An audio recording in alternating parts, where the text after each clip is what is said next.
All right, this is going to be a nightly update for March 10th. Sorry I wasn't around to do the last few nights. I've had some health issues, so I'm going to keep this rather brief for tonight, but I'm just going to show you what I'm seeing at least so far. This is the Spiders Index. This is basically the ETF for the S&P 500. And so what we're looking at right now, we had support over here around 272 to 273. You can see it going all the way back over here as well. If I was to expand this out just a little bit, okay, from the lows, okay, of 20, I think that's 2018, to this high, we're basically coming back and testing the 68.1 retracement, and that's basically where the market bounced off of today. So let me, fix my chart here a little bit, and let's zoom in, and I'm going to have you look at this daily chart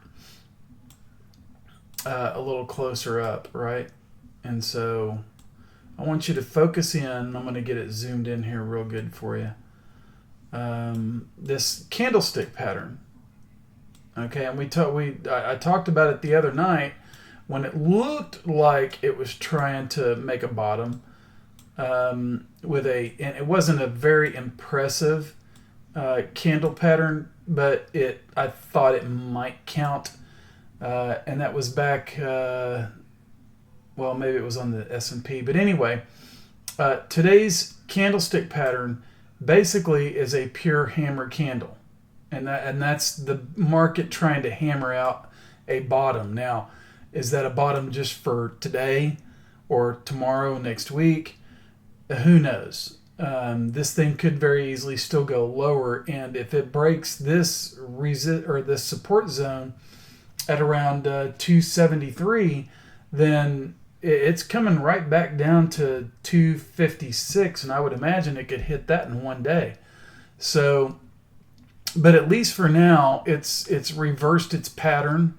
It opened up higher, reversed all the way back down when bears were trying to get control, and they got reversed really quickly. So that's something that you don't ignore that, right? You can't ignore that. So as much bad news is out there, there's some good stuff going on too. South Korea looks like they've contained the virus pretty well with limited deaths, limited infections. And to them, it probably looks no more than like, less than flu type stuff. So let's just keep things in perspective here with what we've dealt with, right? Big scare, a lot of volatility. All you're seeing on news is sell this, sell that, don't get into the market. Well, that's usually the time to get in, right? And so when I see a hammer candle, that gives me good reason to start thinking about some stuff. So anyway, a lot of gaps. There's one here, and the big one way up here. So just stuff to keep in mind. And not only that, but a potential bullish divergence if this thing was to turn around and have a green day tomorrow and get the slow stochastics hooking up. You can see where it made the bottom here way oversold, and we get lower price and higher indicator. Okay, so keep all this stuff in mind and try not to panic about what's going on in the market. Everybody's, just so crazy right now. That doesn't mean it can't go lower longer term, but at least for the short time, and we're trying to trade this, right? So be careful of who you're following and who you're listening to. I mean, to me, it doesn't look good for the longer term, but then again, that doesn't mean I can't take trades. I'm not just going to sit on my thumbs. So anyway, that's the S&P. Let's go over to take a look at Bitcoin futures, and it did break this 68 point retracement, 61.8, and the trend line, right? That was big. And so you've got a huge gap on the futures, and we know about these gaps, right? At some point that is going to fill, whether it happens, in the next week or next couple of weeks. It could be a year from now, who knows? But my guess is it gets filled sooner rather than later. Squeeze indicator is getting way extended right here, oversold on the slow stochastic. So as long as the 78.6 retracement holds here around 73.30, longs look decent, right? Look decent. I'm not saying it's the bottom, but anyway, that's kind of what I got on the futures there. Let's go look at a regular. This is not the futures chart of Bitcoin, and I'm going to change my pointer focus so you can see what I'm pointing at. Okay, and so basically coming down and testing this old support right here, right, which was resistance and became support, and now it's testing that again. Break below this, and there's that 7,300 area. So just keep an eye on that area. I wouldn't be opposed to taking a scalp here for the for just a trade. So see if it can build a bottom in this area and then try to get something going to the upside. If not, obviously 7,300, and then below that, retesting these lows down here around 6,800 to 6,600. So that's my do not go below line. But that's Bitcoin. Let's go over to Litecoin. Nice bounce off the 78.6 retracement from that low to this high. Decent bounce. Let's see if it can hold that area. If it can, more sustainable move to the upside. If not, you're looking at 41, and then after that you're looking at the low around 36. And let's go over to ETH.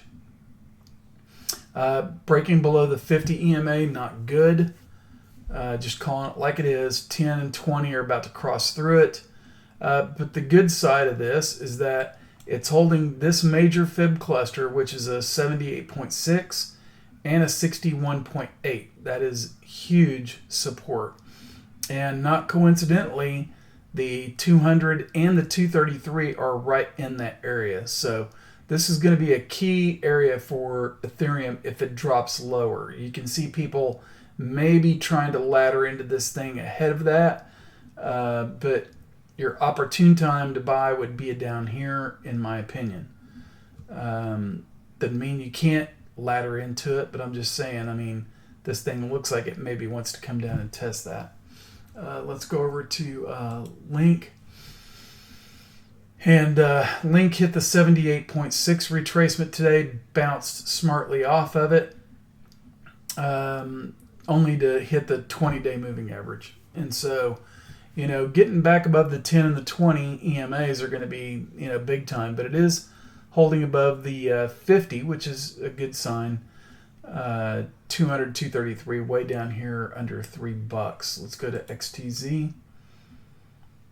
And XTZ held its 50% retracement, lower Bollinger Band, still risk all the way down to sub 2. I doubt it gets there. It could possibly see 2, but this will be your area for prime time buys, in my opinion. Doesn't mean you can't buy it in here and maybe play it to the upside a little bit. That's XTZ. Let's go over to XRP. Broke below the 78.6, right? So technically I have to get that out of there since it broke below. Trying to hold this support zone right over here. And that's around 20 cents. 19.5 actually. If it breaks that, then it's coming down to 17. So that's XRP. Let's look at one of our long calls in the channel. This is DGB. Still have not been stopped out of this yet. Right? This is just it's turned into a way longer call than what I thought. But it's still within this falling wedge. And until it breaks out of that, it's holding on really, really nice though. Double bottom and trying to come up off of that. So we'll see what the days and weeks bring for DGB, but it looks pretty solid right now. All right, guys, I'm going to leave it at that as I am just extremely exhausted. I will be back around tomorrow. Take care.